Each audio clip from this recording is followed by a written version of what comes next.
My self Riddhi Tiwari BSc nursing student. Part 1 में हमने upper respiratory tract पढ़ा था, नजल कैविटी, फेरिंग्स और लैरिंग्स। ये तीनों जो ऑर्गन्स है इसको हमने समझ लिया था।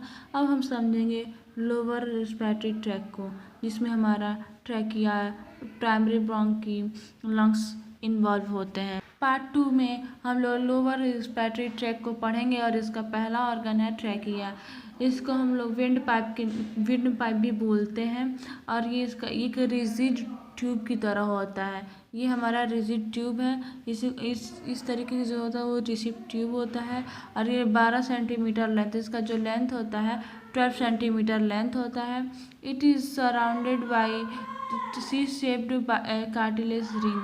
इसके सराउंडिंग में, ट्रैकिया के सराउंडिंग हमारा सी शेप्ड का ये जो है यहाँ पे इस तरीके का सी शेप्ड का कार्टिलेज का रिंग बना होता है। This rings provide flexibility and strength to trachea.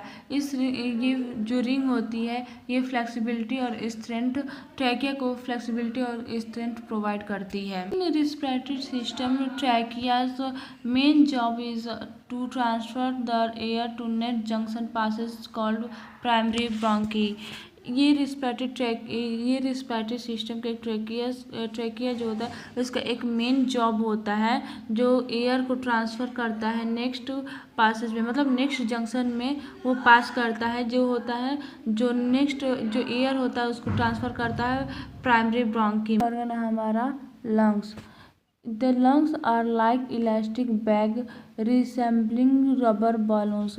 जो हमारा लंग्स होता है वो इलास्टिक बैग की तरह होता है, मतलब वो उसमें बहुत ज़्यादा खिंचाव होता है।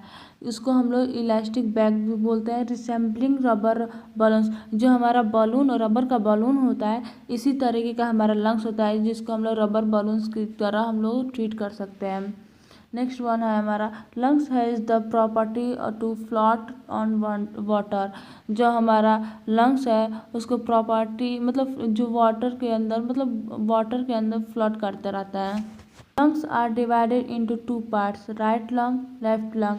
हम लोग लंग्स को 2 पार्ट में डिवाइड करते हैं, राइट एंड लेफ्ट, जिसमें right lung is a larger than left lung. जो हमारा राइट लंग्स होता है वो लेफ्ट लंग के आगे वो बड़ा होता है, मतलब ये राइट लंग्स होता है जो हमारे लेफ्ट लंग से बड़ा होता है। Both lungs weight approximately 1.3 kg। हमारे दोनों लंग्स जो है ये दोनों मिलकर 1.3 kg का होता है। इन दोनों का वेट होता है 1.3 kg। नेक्स्ट हमारा है primary bronchi. It is also called bronchi. इसको हम लोग ब्रोंकी भी बोलते हैं।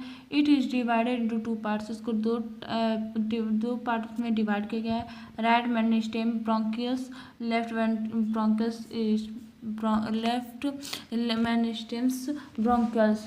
ये हमारा राइट है और ये हमारा लेफ्ट है। This bronchus enter into our lungs and further divides into several bronchioles and subbronchioles।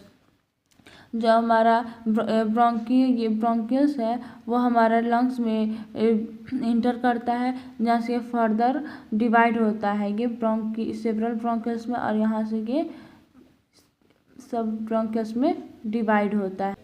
Bronchial tree. The branches and sub-branches of primary bronchi is called bronchioles। जो हमारा ब्रांचेस और सब ब्रांचेस होते हैं, प्राइमरी ब्रोंकी के branches और सब branches होते हैं, इसको हम लोग ब्रोंकियल्स बोलते हैं। नेक्स्ट वन है हमारा bronchials are root like structure which again divided into further bronchials and sub bronchials which called bronchial tree. जो हमारा ब्रोंकियल्स के रूट होते हैं, रूट के स्ट्रक्चर होते हैं, वो दोबारा से डिवाइड होते हैं ब्रोंकियस और सब ब्रांचेस में, ब्रांचेस और सब ब्रांचेस में डिवाइड होते हैं। यहाँ पर ये डिवाइड होते हैं जिसको हम लोग बोलते हैं ब्रोंकियल ट्री। इसको हम लोग ब्रोंकियल ट्री बोलते हैं। हमारा alveoli. Alveoli is the actually site of gaseous exchange of oxygen and carbon dioxide between the lungs and blood. जो हमारा लंग्स और ब्लड के बीच हमारा गैसियस एक्सचेंज होता है, ऑक्सीजन और कार्बन डाइऑक्साइड का गैसियस एक्सचेंज होता है। Alveoli is called basic unit of respiratory system. जो एल्वोलाई है ये हमारे रिस्पिरेटरी सिस्टम की एक बेसिक यूनिट होती है, इसको हम लोग बेसिक यूनिट बोलते हैं। It looks like bunch of grapes. जो हमारा अंगूर का गुच्छा होता है, इस तरीके का हमारा एल्वोलाई शो होता है। A single spherical ball like structure of alveoli is called alveolus. जो हमारा ये एल्वोलाई है इसमें जो एक सिंगल बॉल है, इसको हम लोग एल्वियोलस बोलते हैं। ये जो सिंगल बॉल है इसको हम लोग एल्वियोलस बोलते हैं। Alveolus it is a very thin and composed of a single cell membrane. ये हमारे एकदम वेरी थिन होते हैं, ये हमारे सिंगल सेल मेम्ब्रेन का एक कंपोज्ड होता है, हमारे सिंगल सेल मेम्ब्रेन का कंपोज्ड होता है और ये बहुत ज़्यादा थिन होती है। It has blood capillaries. इसको हम लोग ब्लड कैपिलरीज भी बोलते हैं। द एक्सट्रीमली थीन मेम्ब्रेन, ये एक बहुत ज़्यादा एक्सट्रीमली थीन मेम्ब्रेन होती है। Helps in very easy exchange of gases between alveolus and RBC following through the capillaries. ये हमारे गैस एक्सचेंज में हेल्प करता है। आरबीसी और एल्वियोलस के बीच जो गैस एक्सचेंज होता है उसमें हेल्प करता है। फॉलोइंग कैपिलरीज के थ्रू वो हेल्प करता है गैस एक्सचेंज करने में। The process of gas exchange occurs the diffusion. ये गैस एक्सचेंज का एक प्रोसेस होता है, डिफ्यूज़न के द्वारा गैस एक्सचेंज का प्रोसेस होता है। अगर आपको हमारा ये वीडियो पसंद आया हो तो कमेंट, लाइक, शेयर और हमारे चैनल को सब्सक्राइब जरूर करें। अगर आपको कोई भी डाउट हो तो आप कमेंट सेक्शन में बता सकते हैं। मिलते हैं नेक्स्ट वीडियो में।